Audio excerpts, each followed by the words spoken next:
c'est les Dogons chez eux. Vous savez que maintenant, la plupart des imams à Bamako, c'est des Dogons. Hein?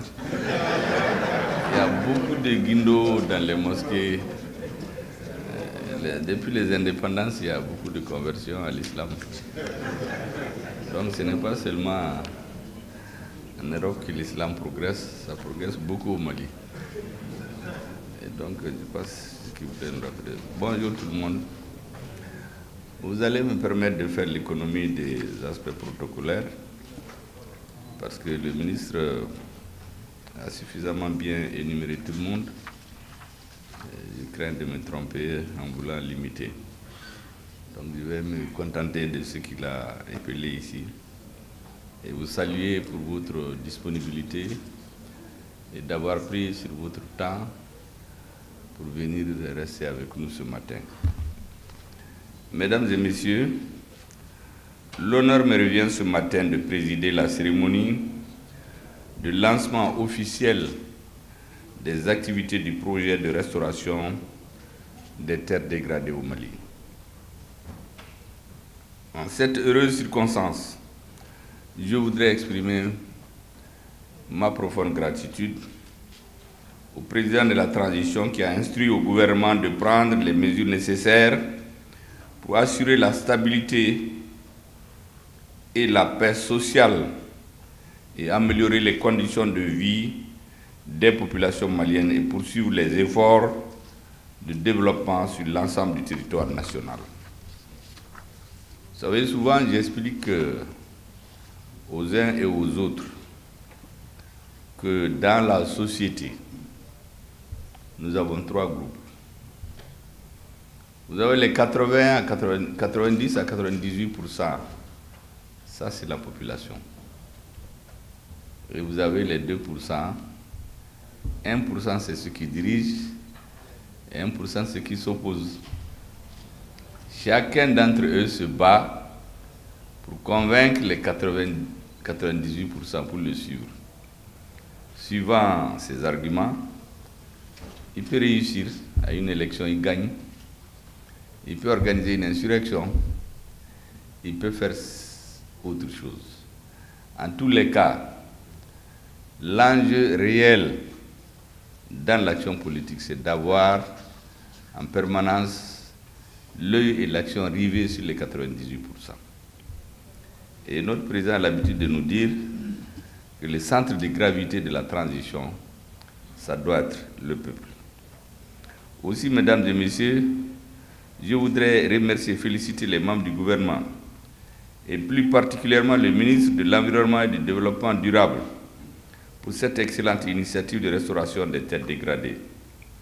La valorisation du patrimoine culturel, l'amélioration des revenus des populations défavorisées, la prévention et la gestion des conflits. En réalité, quelqu'un dirait qu'il ne fait pas de politique. Ça, c'est la vraie politique. Parce que quand vous vous occupez des préoccupations des populations à la base, c'est ça la politique. Ce n'est pas ceux qui sont dans les journaux en train de parler. Souvent, je dis aux gens que faire la politique, c'est de réaliser ce qui est possible. Et ce qui est nécessaire pour le peuple, là, il faut tout faire pour le rendre possible. Et quand c'est possible, il faut travailler pour l'atteindre. Sinon, tout le reste, là, les discours, tromper les gens, ce qui amène les gens à dire que politique mogo, ils trompent, ils vous amènent par-ci, ils vous amènent par-là. En réalité, ils ne font pas de la politique. Ça, c'est des charlatans. Ça, c'est des gens qui viennent dans la politique pour avoir leur prix de condiments souvent, ou bien se faire une situation sociale. Mais ils ne font pas la politique en vérité. Mesdames, donc, lorsque les questions des terres dégradées, qui apparemment sont très loin de la politique, quand un ministre s'occupe de ça, en réalité, il fait la politique. Quand vous allez lui demander, il va dire, non, non, moi je ne fais pas de politique. Hein. Moi je suis de la société civile. Vous n'êtes rien du tout, vous êtes en train de faire de la politique. Sans le savoir, ou bien vous le faites, mais vous le faites de façon excellente. Au plan, mesdames et messieurs, le projet de restauration des terres dégradées au Mali s'inscrit dans la vision du président de la transition. Il est en cohérence avec les plans et stratégies visant le développement durable et la croissance économique du secteur de l'environnement. En effet, les questions de l'environnement et du développement durable sont des enjeux majeurs pour les autorités de la transition que nous sommes. À titre de rappel, dans la Constitution du 22 juillet 2023, on dispose dans l'article 22 que, je cite, « toute personne a droit à un environnement sain et durable ». Fin de citation.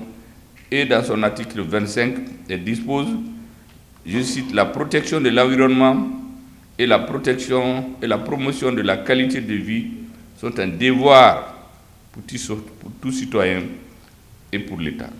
Fin de citation. Cette initiative dont nous procédons au lancement officiel ce matin contribuera à l'atteinte des objectifs de développement durable. Mesdames et messieurs, le Mali s'est engagé depuis plusieurs décennies à lutter efficacement contre les effets pervers du changement climatique en signant la Convention cadre des Nations Unies sur les changements climatiques le 18 décembre 1994 et le protocole de Tokyo le 27 janvier 1999. À cet effet, il a élaboré un programme d'action national d'adaptation aux effets néfastes du changement climatique et sa politique nationale du changement climatique assortie d'une stratégie et d'un plan d'action. Au plan macroéconomique, le Mali intègre la dimension environnementale et en général celle des changements climatiques, en particulier dans le processus de planification. Le pays subit aussi les conséquences néfastes liées aux pratiques de l'homme, notamment les feux de brousse, les cultures itinérantes sur les brûlis, les défrichements anarchiques et les pâturages. Vous savez, quand le pouvoir politique s'occupe de ça à un moment, il y a des démagogues, bien sûr, les 1% là, il y en a certains qui n'ont rien à dire, qui vont voir quelqu'un et disent, bon, ce pouvoir-là, il n'est pas bon, vous voyez, il vous empêche de brûler vos champs, il vous met en prison parce que vous avez brûlé vos champs. Or, en réalité, lorsqu'on met le feu dans son champ, ça peut atteindre d'autres champs, on peut détruire pratiquement toute une zone à cause d'une partie. Vous savez, chez nous, à un moment donné, démagogiquement, on a même supprimé les eaux et forêts, on n'en parle pas, simplement parce qu'on ne voulait pas être sanctionné. Dans une société, les citoyens, je dis souvent, ils doivent avoir peur du pouvoir ou honte pour eux-mêmes. Lorsque dans une société, les citoyens n'ont ni peur ni honte, il n'y a plus de société. Donc, chaque Malien doit avoir honte de faire les feux de brousse.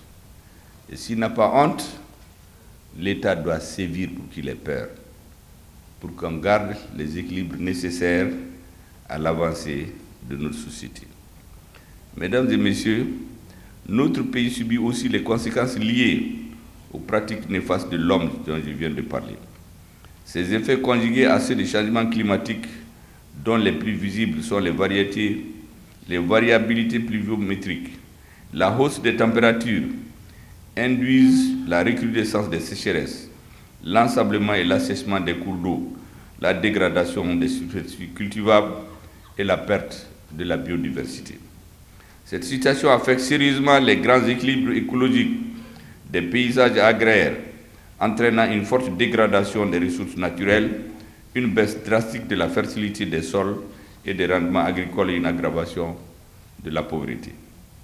En réponse à ces préoccupations, le gouvernement, mesdames et messieurs, sous l'impulsion du président de la transition, a initié le projet de restauration des terres dégradées au Mali avec le soutien financier de notre partenaire à la matière, la Banque mondiale, que je voudrais féliciter ici pour son esprit d'accompagnement.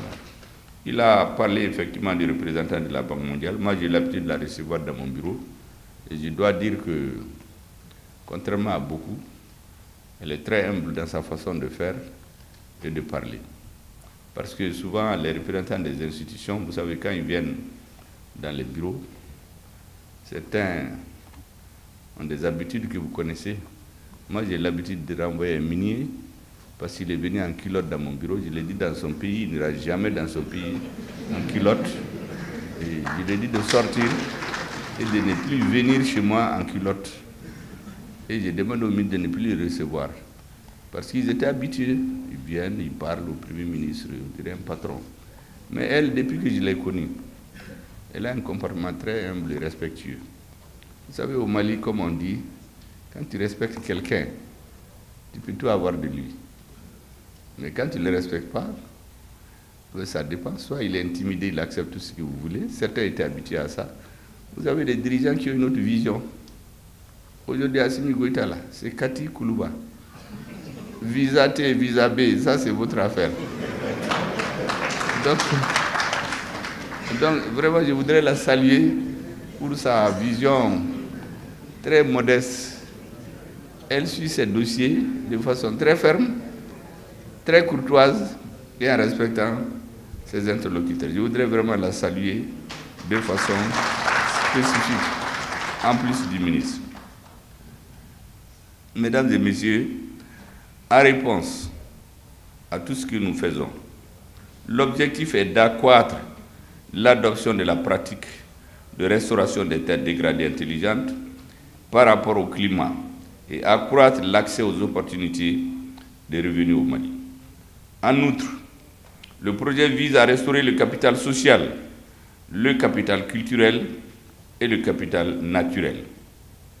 Son coût total est évalué à 130 millions de dollars, soit plus de 90 milliards de francs CFA. Vous savez, ces grands chiffres, quand les Africains les écoutent, on est très contents.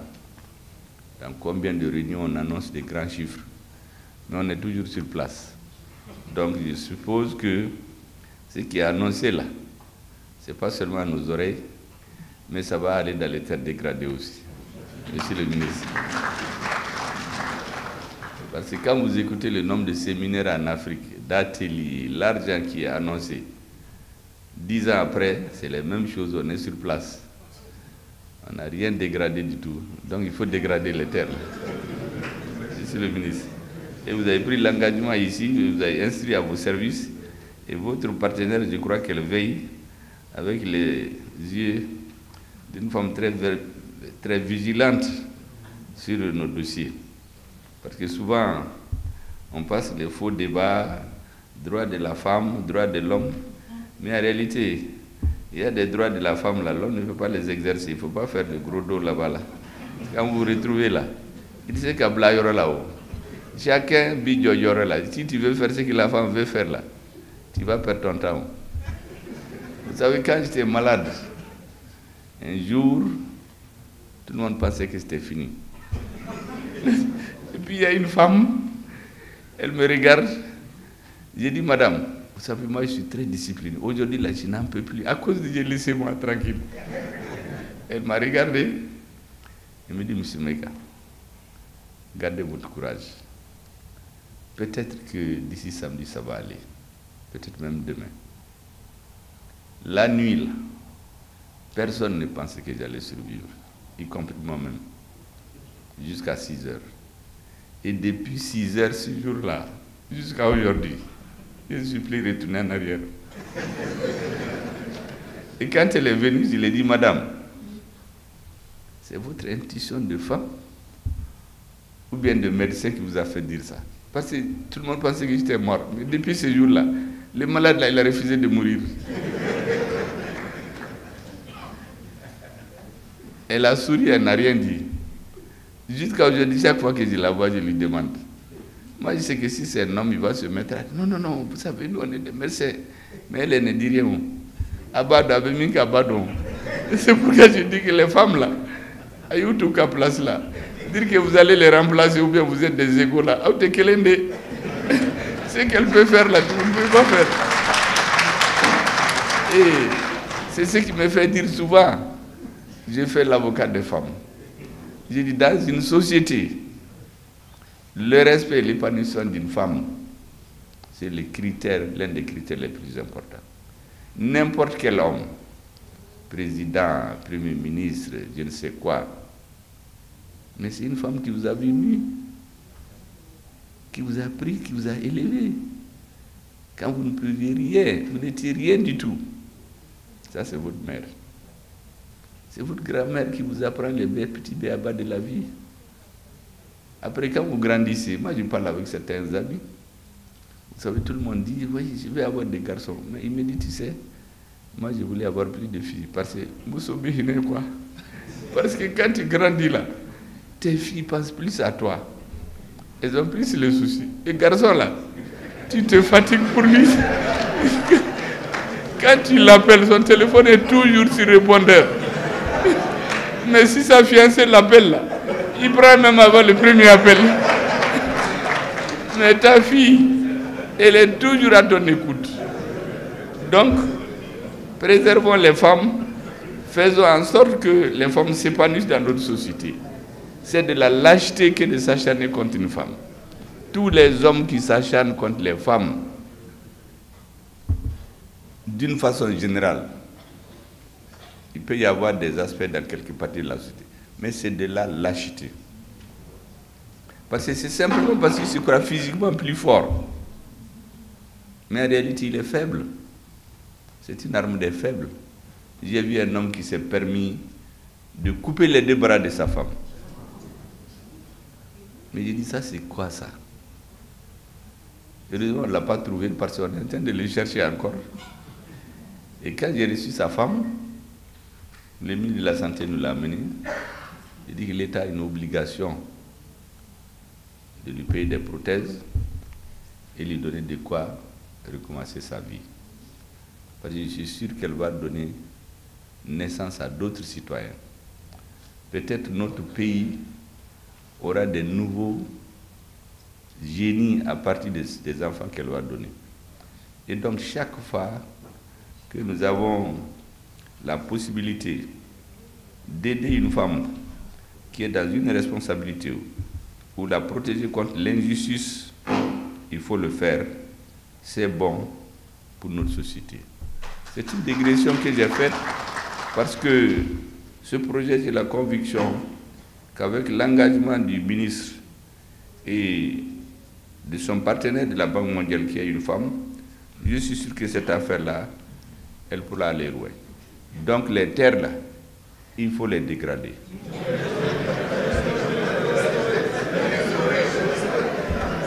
Il faut tout faire. Elles vont être dégradées, mais faites tout pour qu'elles ne soient pas dégradées. Donc je me suis trompé. Elles sont actuellement dégradées. Faites en sorte que vous les restaurez. C'est ça la demande du gouvernement.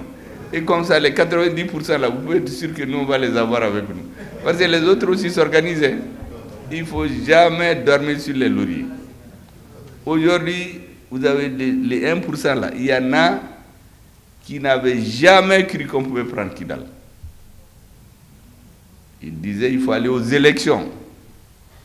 Mais c'est leur droit. À supposer qu'on soit allé aux élections. Qu'on ait élu un président depuis 2018. Moi, je suis sûr qu'on serait au 3e ou 4e coup d'État.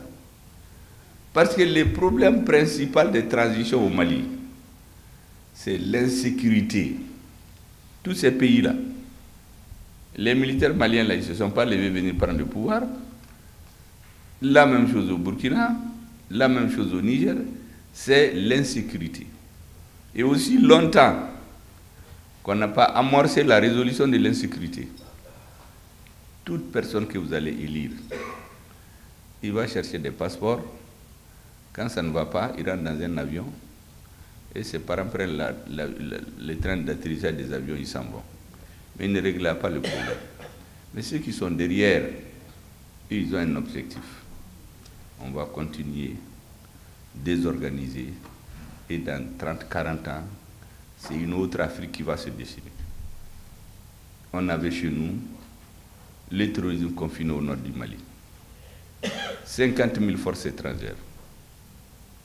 Curieusement, le terrorisme, au lieu de finir, il a pris 80% du territoire. Mieux, il est allé vers la côte. Et nos amis disent, on va aider à lutter contre le terrorisme. Et récemment, j'ai apostrophé quelqu'un, Joseph Borrell, un soi-disant diplomate. Je crois que lui, son diplôme doit être révisé. Parce que il parle au nom de l'Union européenne. Haut représentant de l'Union européenne. Quand il a vu là-bas le ministre des Affaires étrangères russe venir au Mali, après il est allé en Afrique du Sud. Vous savez ce qu'il dit? Il dit, oui, les Africains, vous savez, c'est des gens, ils sont faciles à manipuler, il n'y aura rien. Ce monsieur-là, on dit qu'il est ministre des Affaires étrangères. Imaginez un peu de travers quel prisme il regarde les Africains. Ça, c'est lui. Le même monsieur. Quelques années après, il y a un renversement de régime dans un pays d'Afrique centrale. Et je le vois qui convoque les ministres des Affaires étrangères de l'Union européenne et les ministres de la Défense à Toledo, en Espagne. Il leur dit, vous savez, en Afrique, là, on a des intérêts. Il faut qu'on cherche à les comprendre. Si vous voyez que ça ne va pas, ces personnes ne cherchent pas à les comprendre. Mais ça, c'est quoi ça? Lui, il est venu d'où? De quelle planète il est venu? C'est maintenant qu'il se réveille. Et puis il dit, d'ailleurs au Gabon, on savait depuis longtemps qu'il y avait des problèmes sociaux, des problèmes politiques. Mais lui, il ne savait pas qu'au Mali, il y en avait depuis, qu'il y en avait depuis au Niger, qu'il y en avait depuis dans tous ces pays-là. Donc, pour vous dire qu'il y a des discours qui sont tenus uniquement pour formater les esprits. Eux-mêmes, ils ne croient pas. Mais quand on les écoute, les radios, RFI a dit, BBC a dit, La Voix de l'Amérique a dit, c'est pourquoi ils s'entendent avec les régimes dits démocratiquement élus là. On amène les radios là jusque dans les villages. Nos grands-mères se lèvent. RFI est réafo. Ils n'écoutent plus la radio Mali. Parce qu'ils se sont entendus pour amener ces radios-là jusque dans les petits hameaux pour formater les esprits des gens. Au fil des décennies, vous perdez confiance en vous-même. Et vous vous dites que sans eux, vous ne pouvez rien faire. Et voilà ce même monsieur, quelques mois après, je le vois au Ghana. On dit qu'il est venu aider le gouvernement ghanéen. Vous savez ce qu'il fait? Il amène 600 millions d'euros. Les 600 millions d'euros, ça fait près de 40 milliards de francs CFA. Ce n'est pas pour lutter contre les inondations, hein, parce qu'il y a des inondations là-bas. Vous faites des routes. Il dit non, c'est pour lutter contre le terrorisme. Mais le terrorisme, c'est au Mali. On va acheter des armes. Ces armes vont acheter où? On va les acheter chez eux. Donc vous venez avec le terrorisme. Vous aimez le terrorisme. Après, vous venez nous donner des armes pour dire de lutter contre le terrorisme. On va acheter pour faire fonctionner votre industrie. Mais il faut que les Africains commencent à comprendre. Et j'ai dit à nos amis européens, à cause de Dieu, il faut changer de paradigme. Le monde a changé. Je l'ai dit à nos amis français, on n'a rien contre la France. Le Mali est trop lié à la France. Le nombre de Maliens qui vivent en France, qui envoient de l'argent, qui développent leur pays, aucun pouvoir politique digne de ce nom, qui fait partie des 1% là, tu ne vas pas jouer avec les 98% qui restent là. Donc on n'a pas de problème avec la France. Il y a des amis, mais il y a une élite ignorante qui ne connaît pas l'histoire, arrogante, effrontée, qui était habituée à intimider des dirigeants. Ces dirigeants-là sont terminés, ils ne sont plus là. Et je leur ai dit qu'il ne faut pas vous tromper d'époque. Le colonialisme est terminé. Ne vous trompez pas de peuple.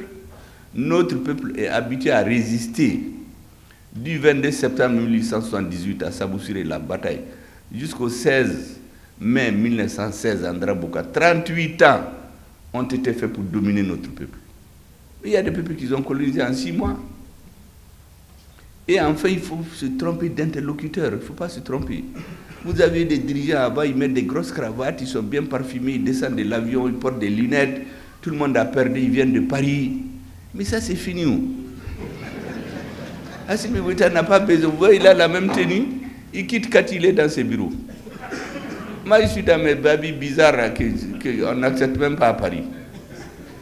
Donc, il faut ce n'est pas les dirigeants qui venaient avant, ils vivent dans un hôtel de 10 000 euros et ils boivent du café à 50 000 euros.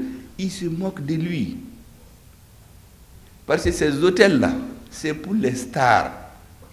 Mais celui qui vit sur les fonds publics ne va jamais aller loger dans ces hôtels. Mais quand c'est les Africains, ils viennent, ils les tapent à l'épaule, ils viennent à Bamako. Ah, tu vois, les bras là, ils m'ont respecté. Mais il n'y a rien derrière. Moi, je leur dis de changer seulement ces choses-là. Il faut changer uniquement. Il n'y a rien d'autre. Vraiment, il faut qu'il change. L'État a changé. Quand j'ai reçu le ministre algérien des Affaires étrangères, c'est ce qu'on a conclu. On a dit que le berceau de l'humanité, là, c'est l'Afrique. Mais c'est le tombeau du colonialisme, ça sera ici. L'Afrique, berceau de l'humanité, l'Afrique, tombeau du colonialisme. Nous donnons là, en baraqué. Mais qu'est-ce que ça coûte entre les États de se parler et régler les problèmes? Mais rester dehors en train d'insulter des gens, menacer des personnes. Il y a un ambassadeur ici, je l'ai appelé, j'ai dit, vous savez, occupez-vous de ce pourquoi vous êtes venu. Vous êtes en train de soutenir des gens qui sont en train de faire autre chose. Vous êtes venus pour renforcer nos États. Vous n'êtes pas venus pour réunir des groupes ethniques et les révolter contre le pouvoir établi. Mais quand il n'a pas voulu l'écouter, on lui a montré la porte. Il m'a dit, oui, là. Et puis c'est terminé. Comment on va? Il faut que les gens changent, c'est tout. Tous les discours que vous entendez là, le Mali est contre la France, il est isolé, le Mali est isolé, c'est eux qui sont isolés. Parce qu'on est du bon côté de l'histoire. Tous ceux qui sont dans le passé là, ils sont du mauvais côté de l'histoire. Et nous, notre rôle, ça doit chercher à résoudre nos problèmes. Les 98% là, il faut qu'on veille sur les intérêts comme la prière de nos yeux. On fait notre temps. Les 1% là vont continuer à taper, demander leurs élections, comme on va organiser les élections bientôt. On verra qui est le plus fort. Les 98% là, moi je suis sûr qu'ils vont nous suivre. Parce que quand on a pris Kidal, il y a un qui me disait avant Kidal, il dit, vous là, le Mali, ce n'est pas la Tchétchénie. Il dit, mais toi là, tu as vu ou bien on t'a parlé? Ah, il dit, c'est ce qu'on lui a dit. J'ai dit, mais ça, c'est des histoires.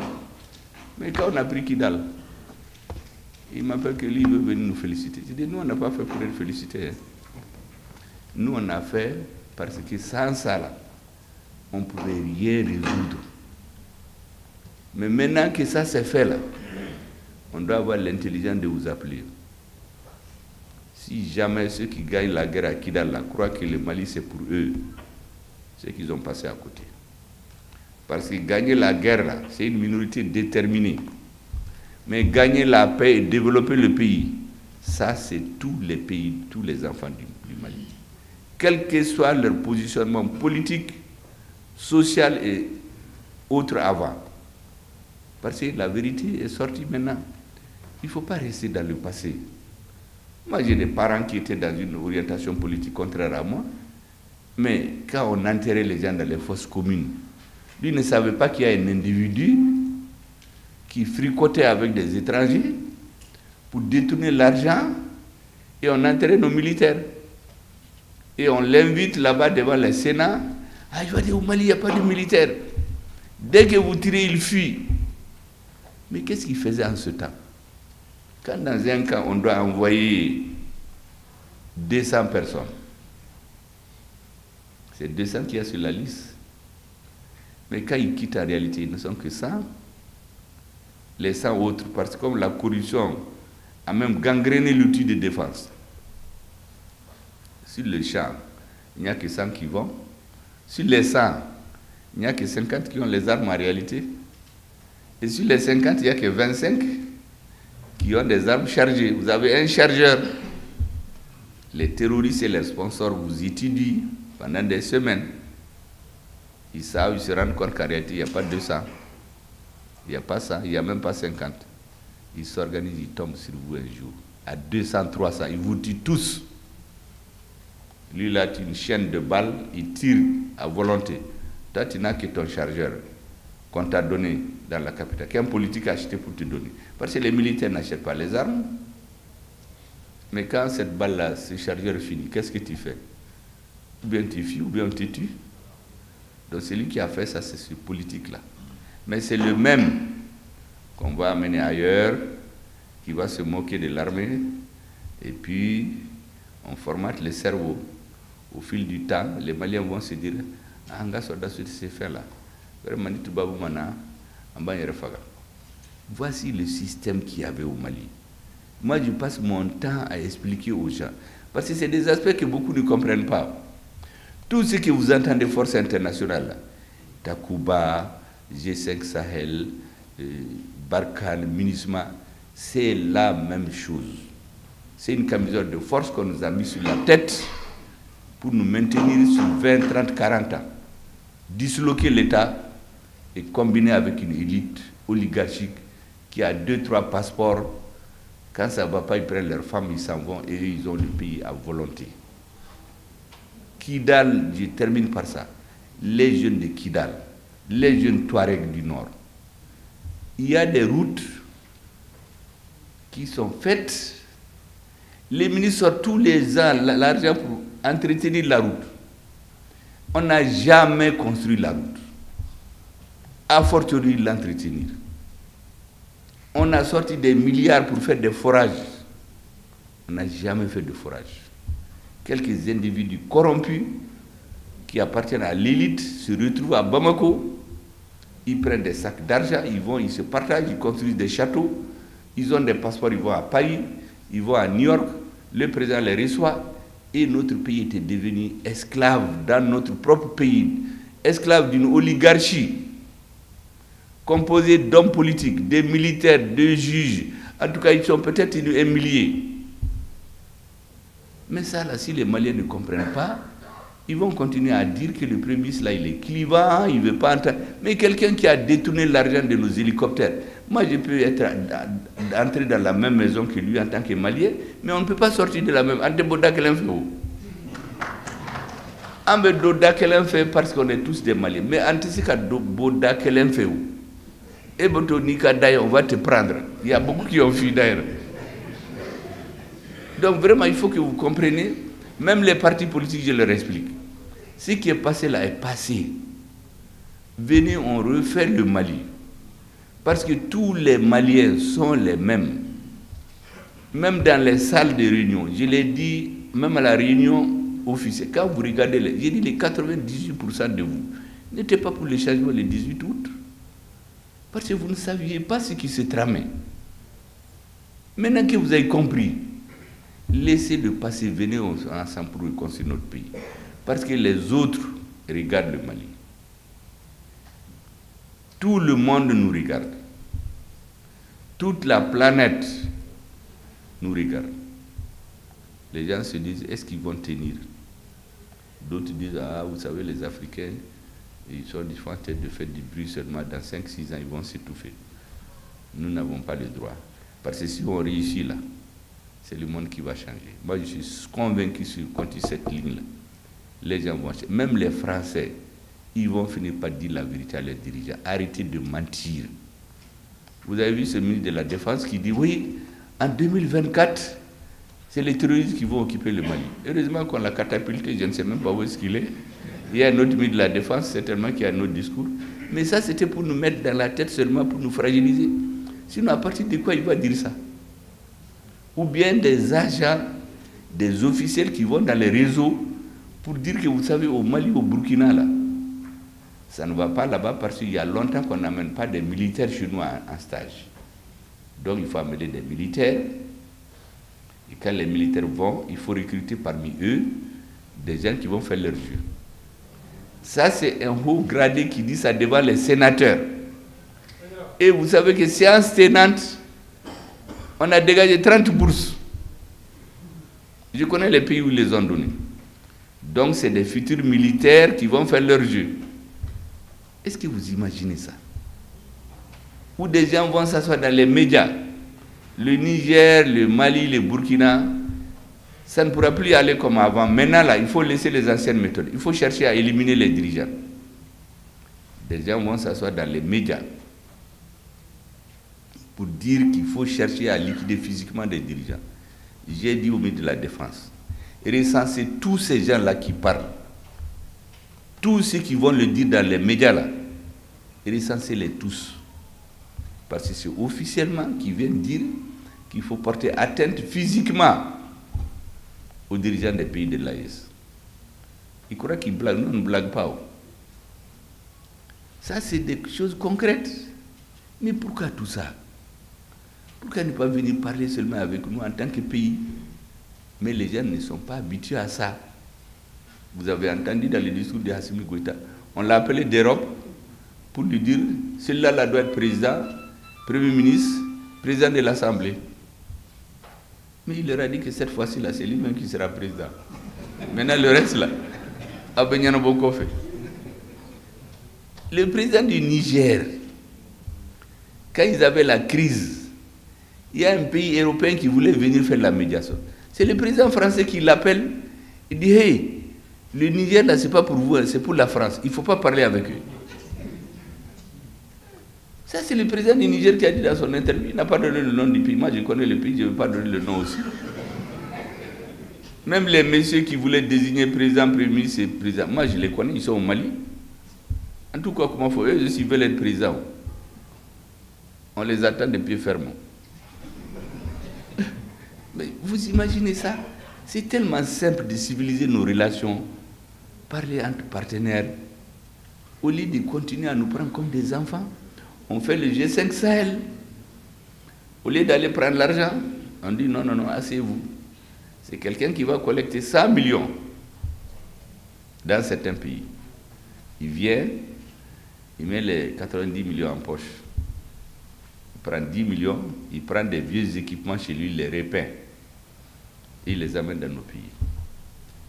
Et on a un régime démocratiquement élu, bien cravaté, grosses lunettes, bien parfumé, venu de Paris, de Londres, de Washington. Et on donne aux militaires. Les militaires qui vont oser dire qu'il a des réserves. La semaine suivante, on va dire que c'est un partisan de la dictature, il voulait faire un coup d'État. On va le mettre en prison. Donc il est obligé de se taire. Moi, j'ai vu des pays où le chef d'état-major m'a dit que des gens sont rentrés dans un engin venu de G5 Sahel. Ils ont fait un accident, tous les pieds du soldat sont coupés. Parce que c'est un vieil équipement qu'on a repeint pour venir leur revendre. Le reste de l'argent est empoché. Mais si nos pays ont la chance d'avoir des dirigeants qui comprennent ça, et venez parler avec eux, au lieu de continuer à nous menacer. Les bagabaga là, c'est terminé. Nous, on reste chevillés aux prescriptions qui sont dans l'article 34 de notre Constitution. Tous ceux qui veulent travailler avec nous, il faut te dire que ces gens-là, c'est un État souverain. Deuxième chose, ils connaissent mieux leurs intérêts. Je vais chercher à les convaincre, mais je ne peux pas leur dire, n'allez pas avec celui-là, avec celui-là. Et enfin, nous tous qui sommes dans des fonctions, posons-nous toujours la question, où sont les intérêts du Mali? Celui qui comprend ça, il peut venir travailler avec nous.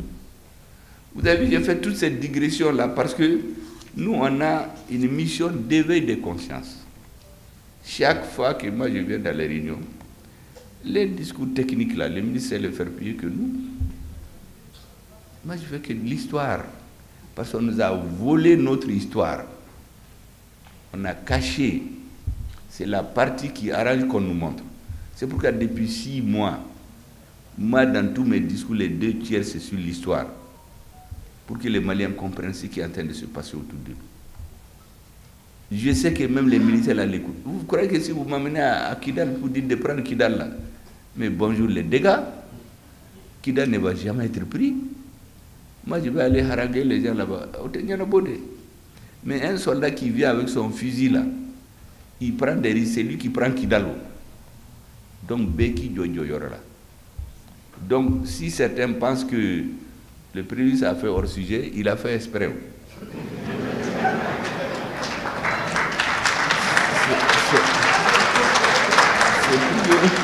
C'est pour que dans ce qu'il dit là, il y a à boire et à manger pour tout le monde. Certains vont aller dire qu'il parle trop. Ça, c'est pas mon problème. Les opposants disent pire d'ailleurs. Ils disent qu'il est clivant. L'essentiel là, c'est qu'il y a certains qui comprennent ce qui se passe dans notre pays. Voilà ce que je voulais vous dire et vraiment je vous remercie. Le lancement.